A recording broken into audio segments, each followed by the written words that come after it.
Hi, my name is Jill Anderson, and I'm a friend of a maple syrup farmer who is a member of the Maple Valley Co-op. They have asked me to come out and volunteer my time today as a friend, and I am just more than happy to do that. I was picturing I would be carrying around wooden buckets and, tapping wooden buckets into a tree or hanging them from trees, from pegs. Well, mostly today I've been working with this very much higher tech tubing. So we're setting up the line, and we're not setting up the tap today, but we're preparing the line.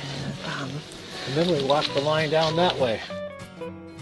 We're hitting every sugar maple tree kind of in a line, trying to zigzag.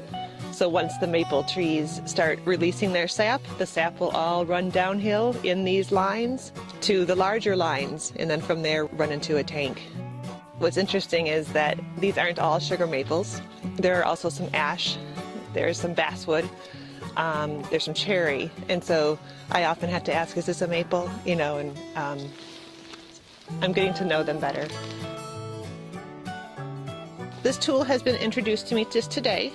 It's a vice grip, and I think they're probably only made for this type of industry that has to connect one piece of tubing to another. So I've learned to open it up and put in tubing like this, and then another piece usually goes into here, and I press it, and it has a learning curve.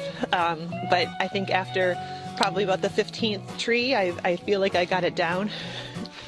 Cecil was very patient with me, but it's quite a machine.